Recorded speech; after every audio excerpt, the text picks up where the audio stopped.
Você já ouviu falar em paralisia de Bell? Já ouviu, Ed? E você, Marcelo? Pois é. De repente, fazendo as pesquisas, buscando, querendo entender melhor, a gente começou a perceber, através das nossas pesquisas, que essa paralisia, de uma certa forma, ela está na vida de muitas pessoas e que às vezes você desconhece. A gente vive falando da questão do estresse, vive falando do quanto a gente tem que cuidar da nossa saúde mental, mas a gente precisa entender primeiro o que na verdade acontece com a nossa saúde. Porque a gente desconhece o nosso próprio corpo, né, doutor? Seja bem-vindo ao nosso programa. Muito obrigado. Muito bom. Doutor Antônio Coimbra, vamos hoje falar sobre essa questão da paralisia de Bell. Explicar para quem está em casa o que é, na verdade, essa paralisia e qual a parte do corpo que ela, na verdade, afeta. Certo. A paralisia de Bell é a paralisia facial periférica idiopática. O que é idiopático? Idiopática é o que a gente não tem uma causa conhecida. Então, paralisia facial é quando a pessoa ela tem uma parada dos movimentos em um dos lados da face. E aí ela pode ser de uma causa central, ou seja, vai estar lá no sistema nervoso central, no cérebro. A causa pode ser uma doença como esclerose múltipla, como um AVC. E o que é característico? Uma perda da mobilidade do terço inferior da face. Essa é a paralisia facial central. Já a paralisia facial periférica, toda a metade da face, incluindo a parte da testa, ela é comprometida. Então, é importante que se diferencie esses dois padrões de paralisia facial, o periférico e o central. E no caso da paralisia de Bell, é a paralisia facial periférica, ou seja, ela vai acometer os 3 terços da face, né, do lado direito ou esquerdo. E, após uma investigação médica, a gente não consegue identificar uma causa. É o que a gente chama, em medicina, de idiopático. Então, paralisia de Bell, mais precisamente, vai estar nos olhos, na parte da bochecha, entre os lábios. Exatamente. Não é isso? Uma parte, a sensação que você tem que a pessoa realmente teve algo que talvez a pessoa chegue até a falar que é um AVC realmente, que ali ela teve um problema mais sério. Podemos falar que essa paralisia de Bell também ela tem tempo quando ela é afetada, quando esse rosto é afetado pela paralisia? Sim. Os sintomas da paralisia de Bell, geralmente têm uma instalação mais aguda ou até subaguda, ali em poucas horas, dias, né? E causam uma grande ansiedade, um grande estresse ao paciente, porque a pessoa reduz o piscamento, não consegue fechar o olho, não consegue movimentar a face da forma adequada. É algo bastante assustador. A maioria dos casos, como eu falei, é de paralisia facial periférica. Na maioria dos casos das periféricas, a gente não encontra uma causa, é o que a gente chama de idiopático, e tem um bom prognóstico. Identificado precocemente, a gente pode fazer as intervenções necessárias e, na maioria dos casos, em algumas semanas, os pacientes têm uma recuperação total da movimentação da face. Pronto. Doutor, pode chegar a meses? Sim, pode chegar a meses. Em alguns casos mais graves, pode ser necessário até, por exemplo, realização de uma cirurgia. Cirurgia, doutor? Sim. Eu imaginaria uma fisioterapia, mas a cirurgia mesmo. Cirurgia são aqueles casos mais extremos, e aí a gente precisa do auxílio de um otorrino nesses casos. Doutor, a gente tem alguns famosos, algumas pessoas que são da mídia e que provavelmente as pessoas não tenham percebido no dia a dia que elas tiveram essa paralisia. E a gente mostra alguns deles aqui. Talvez você que está em casa não saiba, mas recentemente a gente foi diagnosticado a cantora, né? É Melin, é? Gabriela Melin. Gabriela Melin, né? A Melin, ela apresentou e foi mais profunda na divulgação. Ela levou essa divulgação mais à frente. Ela saiu do grupo, segundo ela, da banda, e foi ter uma moradia sozinha e passou a entrar numa nova fase da vida dela. E aí vem algumas informações dizendo que na verdade é uma fraqueza relacionada aos músculos, mas que também pode ser uma fraqueza que possa vir com uma reação até de uma infecção viral, ou até mesmo de um estresse, de um emocional mais abalado, ou de você estar muito estressado ou trabalhando demais, enfim, isso pode ser uma realidade? Sim, sem dúvida. Qualquer momento da vida em que você esteja mais estressado, mais ansioso ou até deprimido, você está mais suscetível à ocorrência de qualquer problema médico, de uma forma geral. E com a paralisia facial não é diferente. No caso dela, doutora, ela em alguns momentos, para dormir, ela teve que colocar algo no olho para fechar o olho, porque o olho não fechava. Sim, esse é um dos cuidados fundamentais que não podemos esquecer nos casos de paralisia facial periférica.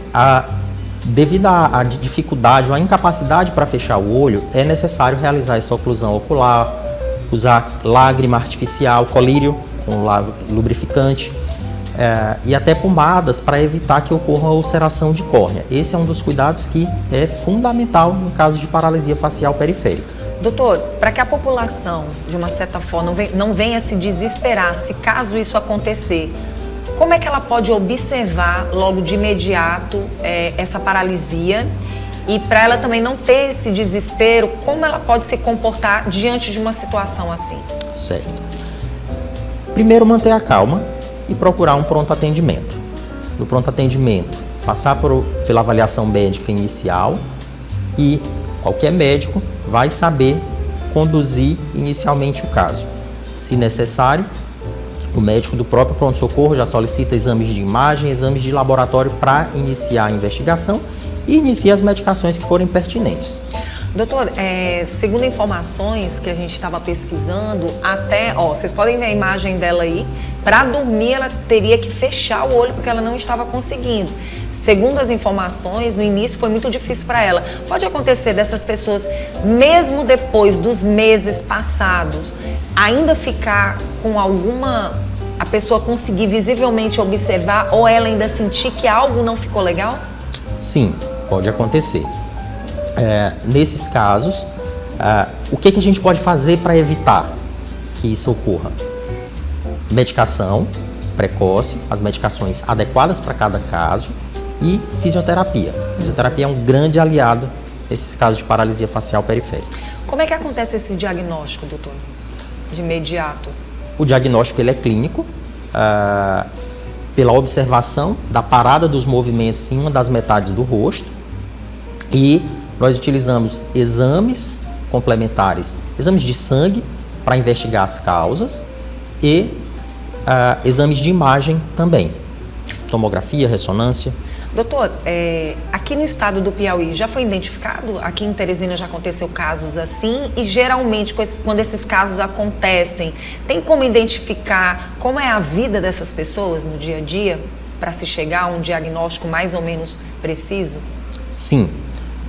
Paralisia facial periférica é algo que é extremamente comum, algo bastante recorrente, tanto no consultório quanto no pronto-socorro. Traumas.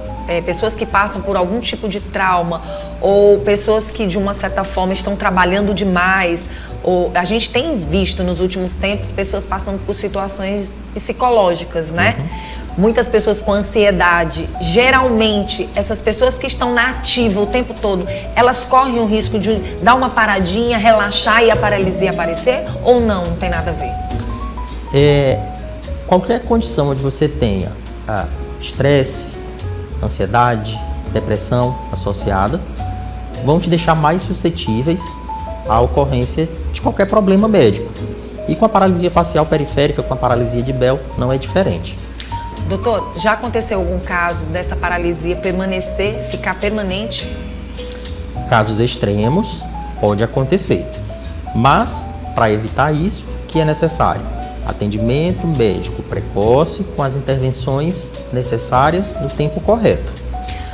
E a respeito de como a pessoa deve estar no dia a dia, por exemplo, vai beber uma água, realmente ela tem a sensação de algo dormente, algo que venha impedir ela de...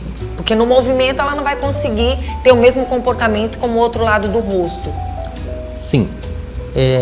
Pode acontecer também de o paciente queixar de uma alteração da audição e também uma alteração do paladar. Isso também pode acontecer. Muitas vezes a gente ouve assim os relatos de algumas pessoas que na hora de comer uma comida é uma dificuldade para comer, né? E muitas pessoas falam que a sensação é de que realmente você esteja com o lado todo dormente, né? Que você não consiga sentir. E aí, geralmente, mexe mais com que tipos de faixas etárias? A faixa etária é bem variada, mas a mais frequente são adultos jovens, né? Adultos jovens de meia idade ali. Na verdade, é justamente naquela fase que o jovem está mais ativo, Sim. Está mais em busca de fazer algo. Então, assim, é chamar a atenção dessas pessoas. No primeiro sinal de sensação, de paralisia, não se desesperar, né, doutor? Exato. Manter a calma e procurar atendimento médico precoce. E que tipo de cirurgia é essa, doutor? As cirurgias ficam a cargo, na verdade, de otorrino, né? Porque o nervo facial, que é o nervo que faz a inervação, a motricidade, os movimentos da face, ele passa num canalzinho bem estreito ali do lado do ouvido. E às vezes esse nervo está inflamado ou tem algum tumor e é necessário às vezes uma descompressão para que esse nervo ele possa parar de sofrer, entre aspas. E isso, como eu falei, é um tratamento que ele é multidisciplinar, já não fica a cargo do neurologista, é a cargo do otorrino, nesses casos. E qual seria o comportamento das pessoas quando elas descobrirem que tem essa paralisia e mesmo que tenham ido no médico, o que elas precisam fazer no dia a dia, além da fisioterapia, para que elas possam ajudar mais ainda? Acho que manter o pensamento positivo, porque como eu falei, a maioria dos casos tem um prognóstico bom, a recuperação boa em semanas, manter o acompanhamento fisioterapêutico regular e usar as medicações conforme o médico prescreveu. O que a gente precisa entender em termos de diferença de AVC e paralisia de Bell? Nesse exato momento, a gente está vivendo essa situação.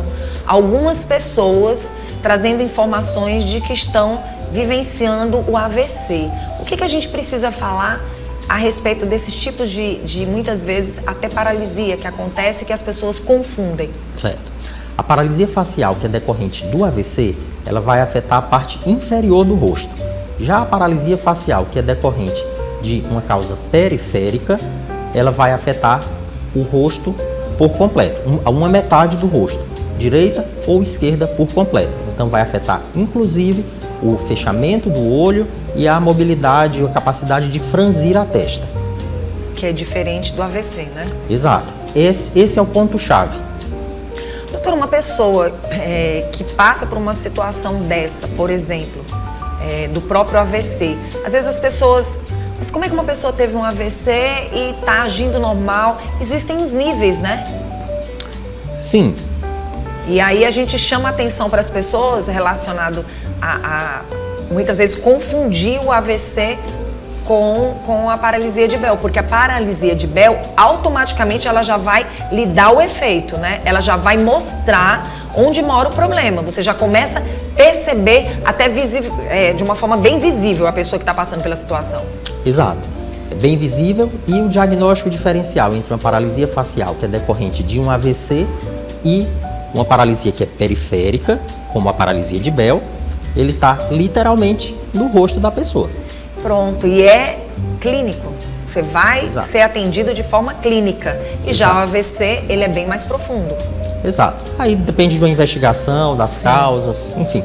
Pronto. Doutor, quem quiser mais informações a respeito desse assunto, pode entrar em contato também com o Instagram do senhor ou até mesmo buscar um profissional à altura, né? Sim. Olha, o Instagram do doutor vai aparecer aí na telinha para as pessoas que quiserem entrar em contato com ele, tá bom? Pronto. Não, né? Não. Tá certo. Então, assim, a gente quer agradecer de verdade ao senhor. Seja sempre bem-vindo ao nosso programa e que as pessoas fiquem conscientes que pode acontecer e tentar se acalmar. Sim. Evitar estresse, né? Tem muita gente que vive muito estresse e a gente sabe que não é fácil, só sabe cada um o que está passando, mas tentar se controlar para evitar que esse tipo de coisa aconteça. As pessoas costumam até dizer que é como se você tivesse feito uma aplicação de Botox. É, doutor? Lembra. Lembra, né? Segundo as informações.